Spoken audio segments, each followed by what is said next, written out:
Alright, so welcome back. Hopefully the wind isn't making any noise in the background there. We're back today. We're with the Fiesta, and I've got a few pieces here that are, well, you know, some are cosmetic, some are a bit more functional.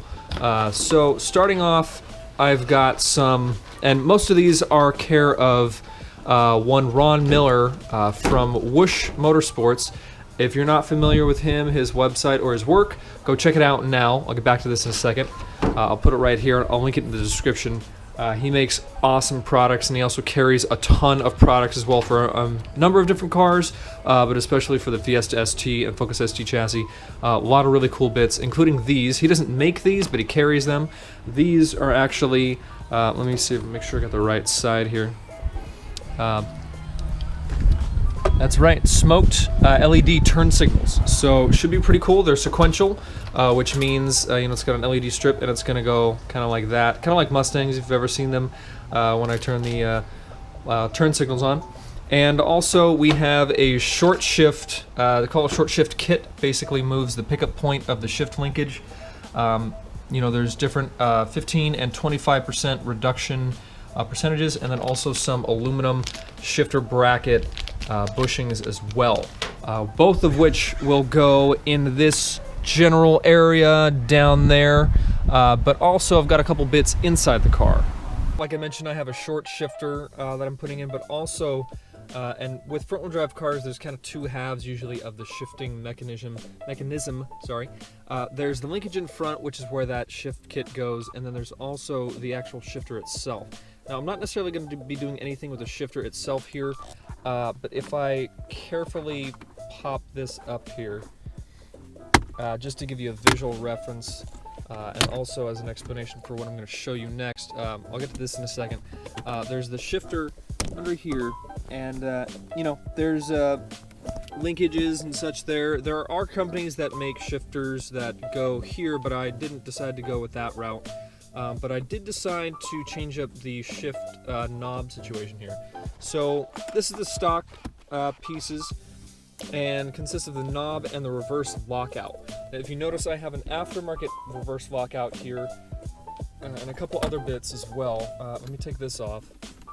I didn't show the installation of this because I wasn't really prepared, and I needed to try it out to confirm everything worked first, and it does. So this is made by a company called Shift Solutions, and basically what it does is it converts the factory ST Ford reverse lockout, which is also similar to the Focus, and also I believe the 2015 and up Mustang reverse lockout, from this style, which is fairly wide, as you can see, compared to the collar here.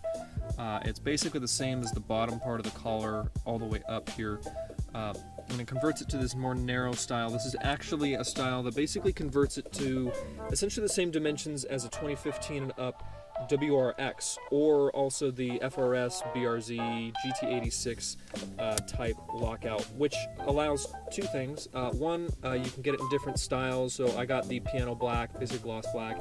They have tons of different colors and such. I'll link it in the description here.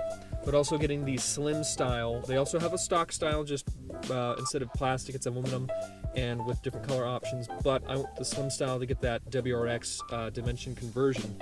But it also allows you to do this. This is the stock shift knob. It works fine. It fits in the hand comfortably and all. And you know, you'd have the reverse lockout on there, and that's all fine and dandy. But it, you know, it could look better. So I'd always wanted to use something more like this. This is a Tomei Duracon. This is the Type SS 60 mil short, well, the super short, I guess technically is the SS part, shift knob. They have a few different versions of this. There's a 60, a 70, and a 90 millimeter. I don't know if it's quite that dramatic, but you know, you get a few inches of range in there. I wanted to go with the shorter knob style, but the problem is even the widest base, this is the WRX FRS spec, which is the M12 by 1.25 thread, but with the slightly wider base. They have a couple different styles of this thread, so thread pitch, so you got to make sure you get the right one.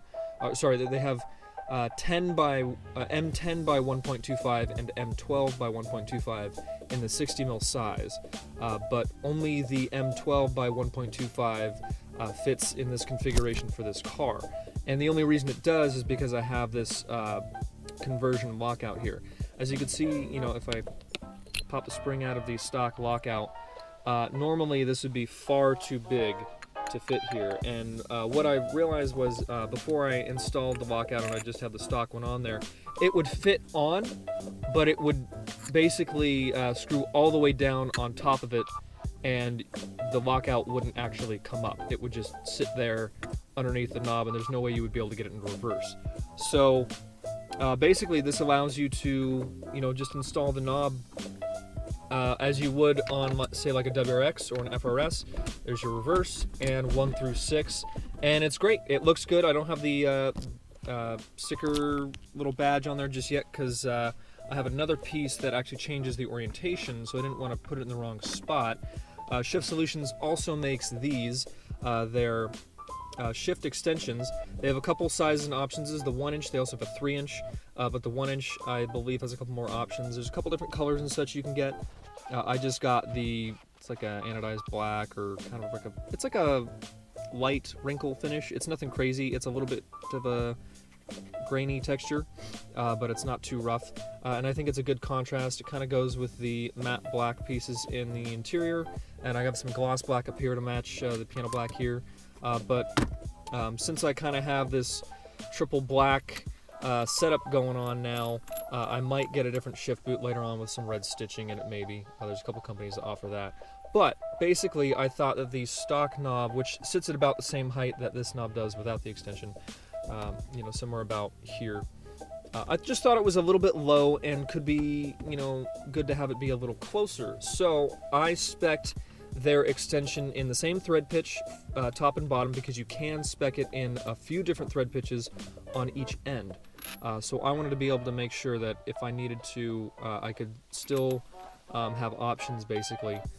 So I'm able to use the knob with or without, and that's M12 by 1.25 on both ends like I mentioned. That's the factory thread. It's also the same thread pitch for late model WRXs, FRSs like I mentioned. And it drives pretty well like that. Like I said, the extension's nice. You get it in a good position here from the steering wheel. It's not, you know, crazy high. Like I know a lot of people will be like, oh, I want it like a rally car. There's aftermarket shifters that put it way up here. I don't recommend doing a crazy long extension, you know, stacking adapters and extensions, or like a really long shift knob or anything, because that can put way too much stress on the components and can break things pretty easily. Best case scenario, you just break the extension. Worst case scenario, you could damage something in the factory shift mechanism, and that's a lot more involved to fix. This way, if this breaks, I literally just take it off and I can just put the knob on its own. But still, you got to be gentle. I'm not a rough shifter. I kind of shift with my fingers, you know. I don't manhandle the thing and punch it into gear or anything like that. So I figured it would be safe enough. Like I said, I did not film that install, unfortunately. And also one other note, just because the instructions from Shift Solutions aren't super clear on this. Basically, once you install this and put it over, the spring goes first. They do provide another lower profile spring, and then this metal collar threads all the way down. Don't have to do it tight, but it will compress the spring a bit. And then you get down to the bottom of the threads and you just make sure it's tight. It's knurled, so you can tighten it with your fingers. And then just make sure you have full, that's first and second. That is reverse. Just confirm you have reverse engagement, and then you're good to go. You can fit any aftermarket late model shift knob from there. Now, a factory ST knob, like I showed, will fit. So if you still want like a cob or something like that, and you just want, you know, different options here, you want an extension or something, that's totally fine. They have the stock version, like I said, but you can get different colors. Or I wanted to get this because it's much more flexibility for shift knob options. Now, gonna get into the other couple items. All right, so I've already started a little bit, but basically to start off, I recommend to go ahead and pop out the airbox lid. You're gonna need a T25 Torx bit for the 4 lid bolts here. And then I do recommend popping off the intake tube to get to the 4th one. Just a Phillips head, or if you have, I don't know if this is like a 5 mil or what have you. It's smaller than an 8 mil bolt head on there. But you just pop this off, scoot it out of the way a little bit, and then with an extension you can actually access that bolt there. After that, we should have most of the clearance we need, but we are going to need to move the battery.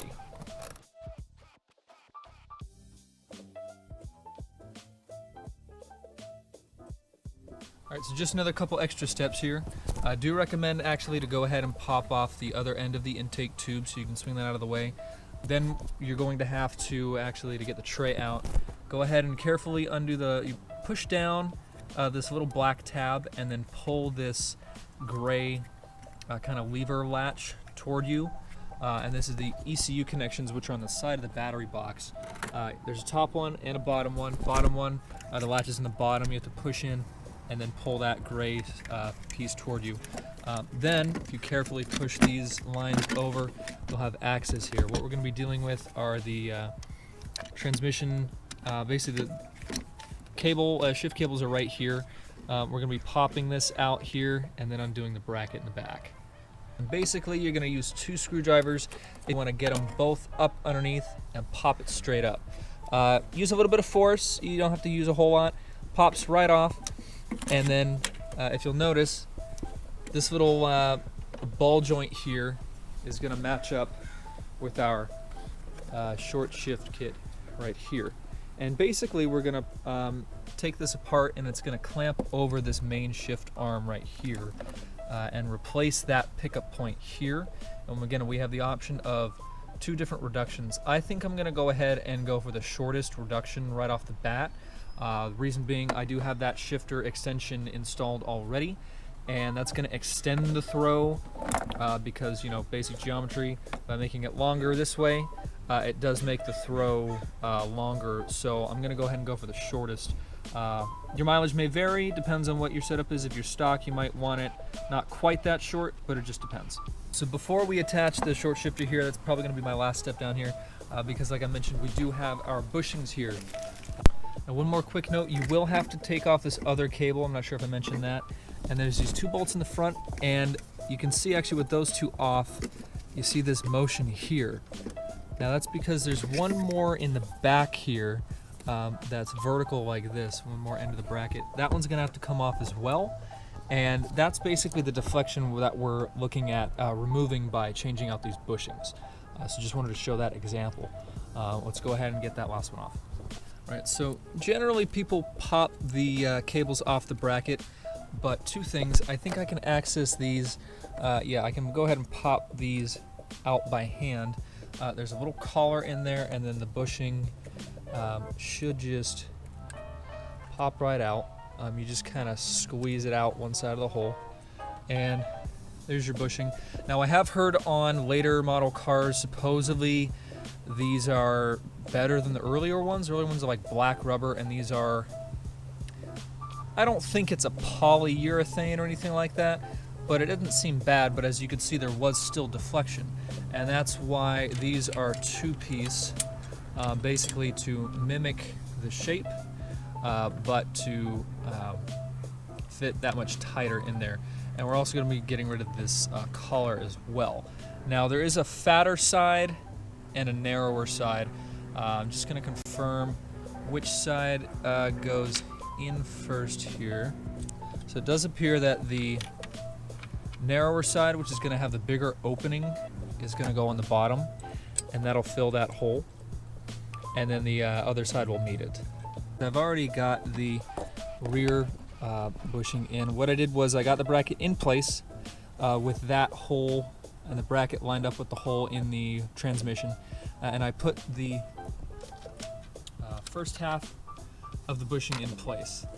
And again, that's the one with the bigger collar, thinner overall diameter, and got it sandwiched in there in its spot. And then I took the other half and I actually went ahead and put the bolt through it, and then threaded it through, shimmied it till I got a few threads started. Now, I'm not going to be doing the top bolts just yet because I still have to install my short shift here. And before I put it in, I will mention this is the time to set which reduction you're going to want. The center hole is going to be the 15%, that's the longer of the 2 throws, and then the offset hole should be that 25%, which is the shortest throw. That's what I'm going to go with right now, and Basically, you can kind of look at the bottom, and it's got a machined shape to it. It's going to go, funny enough, actually over the old pickup point. You see it kind of pockets in there, just like so. And it sits nice and flush. It basically will, it's machined in a way that it sits perfectly flat and it won't even wiggle. So I'm just going to work the base in there and then start doing the bolts up. Go ahead and pop this evap line off its little bracket so you have more room to play. Kind of pop it and put it down out of the way, and I'll just take the connector off so you have full access to all 3 of those bolts from the top. This is, I believe, not sure, it's HW4. I'm not sure what size that is for Husky. I believe it might be a 4mm Allen key. It doesn't have to be insane. You do not want to strip anything because I'm sure none of us like to remove strip bolts. I know I don't, and I've had to do it before. And yeah, so that's pretty much that done. And then I'm going to go ahead and get the rest of my bushings in here. Now, like I said, the way I did it on the rear is pretty much the same way I'm going to do it here. I lift the bracket up, slide half bushing under. See if I can get it like so, and get it lined up as much as I can, and then get my bolt started. Give it a wiggle before, again, do not want to strip anything. I'm going to get this one started. Got to get the bracket in line before it'll seat all the way down, and then I also have to do the rear one here. All right. Are all nice and tight. Again, all these bolts are going into aluminum, so you do not have to be insanely, crazy with it. The final step is going to be to go ahead and pop the linkages back in, which is easier than taking them out. 1 and 2. Give them a tug, make sure they're fully seated. Make sure everything else is fully seated. Don't forget to put back anything that you unplugged so that you don't have any check engine lights or any surprises like that later on. And yeah, otherwise that should be it for that install. I'm gonna go ahead and put everything back the way I took it out, but reverse, of course, and give it a test. All right, so that wasn't too hard. Again, make sure everything is plugged in, tightened up. Battery terminals are tight, not too tight. Be careful when plugging in the ECU not to bend any of the pins in the connectors or you'll have a bad time. Everything looks good. Don't worry about this. That's just my Symposer I unplugged. But I gave it a bit of a test already, just checking the throw to start, and it feels great. A little bit shorter, of course. It's going to be a little bit different while driving, I'm sure, but it already feels good. I'm not sure if you can really tell from here, but it feels much tighter. I'm sure the feel in gear is a little tighter with those new bushings and the new shifter. Make sure everything turns on, of course. But yeah, feels good. This might be the point where you would do a test drive, and I may do that, but I also kind of want to get those turn signals done before it starts raining. Again, it's been off and on all day here, and I also, of course, have to reset settings and such in the car as well, so I'll do that later. So I'm gonna go ahead and get those turn signals. All right, so I've already got one side done, basically to practice. Pretty much already knew how to do it, but I will recommend a few tools here. Basically, a couple small screwdrivers, like a pocket screwdriver size, and then a small flat head.